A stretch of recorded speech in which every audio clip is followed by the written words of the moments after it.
पुष्पेंद्र कुलश्रेष्ठ से हमने उनके व्हाट्सएप पर भी राब्ता किया। आप स्क्रीन पर देख सकते हैं कि हमारी तरफ से उनको एक मैसेज गया हुआ है और उस मैसेज को वो देख चुके हैं, पढ़ चुके हैं। हमारी तरफ से फेसबुक पर भी उनसे राब्ता किया गया, उन्होंने वो मैसेज पढ़ा, उसका जवाब भी दिया, लेकिन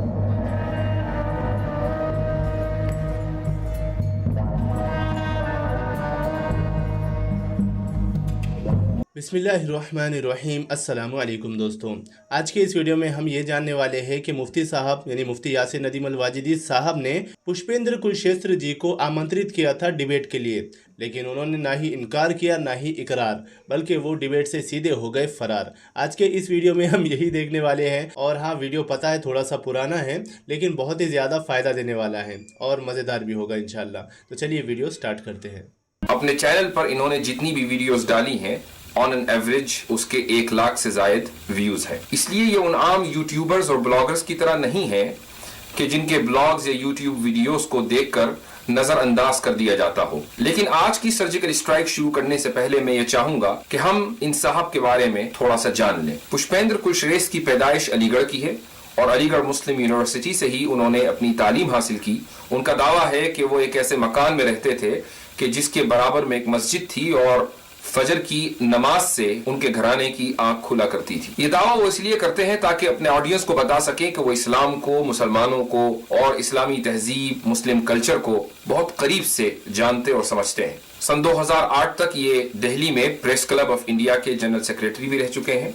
ये अलग बात है कि इंडियन एक्सप्रेस की खबर के मुताबिक 2008 में प्रेस क्लब की जनरल बॉडी ने इनको करप्शन का इल्जाम लगाकर वोट आउट कर दिया था। 200 सहाफियों और जर्नलिस्ट पर मुश्तमिल जनरल बॉडी ने इन पर 1 करोड़ रुपए के गबन का इल्जाम लगाया था और यह दावा किया था कि पुष्पेंद्र ने अपनी 2 टर्म्स के दौरान प्रेस क्लब ऑफ इंडिया की कभी भी ऑडिटिंग नहीं कराई। इससे कम से कम इतना तो साबित होता है कि दाल में यकीनन कुछ काला था, वरना जमहूरी इदारों में ऑडिटिंग कराना एक मामूल की बात है।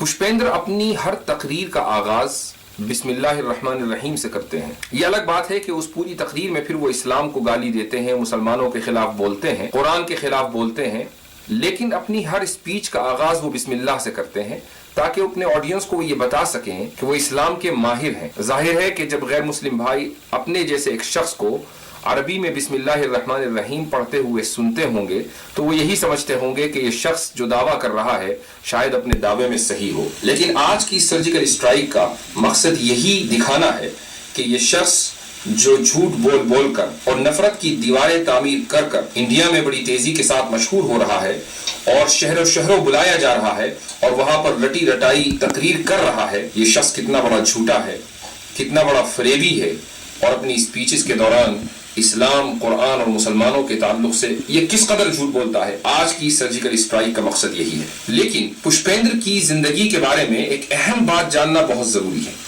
और वो ये है कि पुष्पेंद्र जब भी तकरीर करते हैं तो अपनी तकरीर का आगाज कश्मीर पॉलिसी से करते हैं और उसके बाद फिर वो पाकिस्तान को गालियां देते हैं। हमें कोई एतराज नहीं है, आप पाकिस्तान को बुरा भला कहना चाहें तो कहें। इस मुल्क में हर शख्स को फ्रीडम ऑफ एक्सप्रेशन हासिल है, फ्रीडम ऑफ स्पीच हासिल है। पाकिस्तान ही क्या, दुनिया के किसी भी मुल्क को बुरा भला कहना आपका पैदाइशी हक है। लेकिन मजे की बात यह है कि पाकिस्तान को अपनी स्पीचेस में बुरा भला कहने वाला ये शख्स एक लंबे अरसे तक पाकिस्तान की टीवी चैनल आज न्यूज का मुलाजिम रह चुका है। गोया कि एक लंबे अरसे तक इनकी रोजी रोटी का इंतजाम पाकिस्तान ही करता आ रहा था। 2017 में इन्होंने अपनी वो मुलाजमत छोड़ी है। लेकिन हमें इस पर भी कोई एतराज नहीं है कि अगर आपकी रोजी रोटी का इंतजाम किसी दूसरे मुल्क से होता हो या पाकिस्तान से होता हो तो इस पर मुल्क के किसी भी बाशिंदे को कोई एतराज नहीं है। इंसान की रोजी रोटी का इंतजाम कहीं से भी हो सकता है।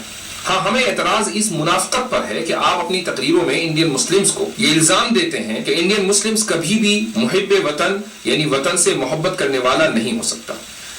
ये कान खोल कर सुन लीजिए कि इंडियन मुस्लिम्स इंडिया ही में रहते हुए आए हैं, इंडिया ही में रहते रहेंगे, वो इंडिया ही में काम करते हैं, वहीं कमाते हैं, वहीं टैक्स देते हैं। वो आपकी तरह अपनी रोजी रोटी का इंतजाम उन मुल्कों से नहीं करते जिन मुल्कों के खिलाफ गालियां देकर उनकी दुकान चला करती हो। यूट्यूब पर आपको पुष्पेंद्र कुलश्रेष्ठ की बहुत सारी तकरीरें मिल जाएंगी, लेकिन उनकी तकरीरों में खास बात यह है कि उन्होंने तोते की तरह एक 1.5 घंटे लंबी तकरीर रटी हुई है। जहां मौका मिलता है वो 1.5 घंटे की तकरीर करते हैं और जहां मौका मिलता है वो उस तकरीर को शॉर्ट कर देते हैं।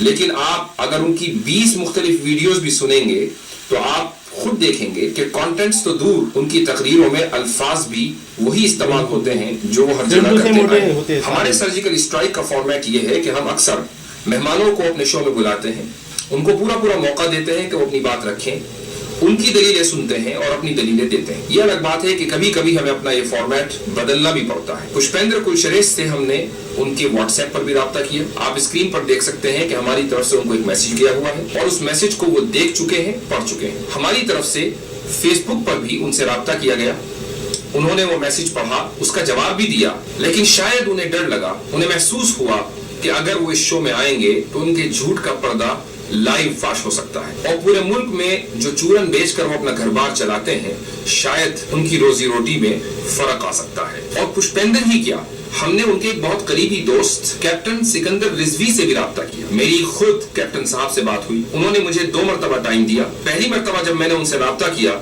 तो उन्होंने मुझसे कहा कि आप अपनी कुछ वीडियोस हमें भेजिए।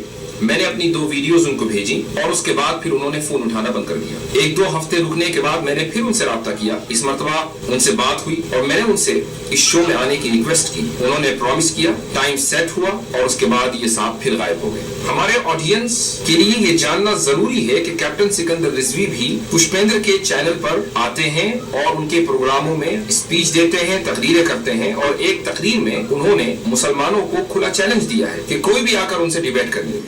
ये हम अपनी मर्जी से नहीं कह रहे हैं, कोई भी मौलाना हमसे बात कर ले आकर के। मैं सबकी स्टडी करता हूँ, उमर पढ़ा हो, चाहे ईरान की कौम हो या अल अज़हर यूनिवर्सिटी इजिप्ट, उसको भी पढ़ता हूँ मैं, उसकी भी इंटरप्रिटेशन में कुरान की देखी है। हमने इसी नियत से कैप्टन साहब से राब्ता किया था, लेकिन अफसोस के उस्ताद और शागिर्द दोनों बराबर। अच्छा, मुफ्ती साहब से यहाँ पर ये गलती हुई कि उन्होंने उनको वीडियो भेज दिया अपने 2-2।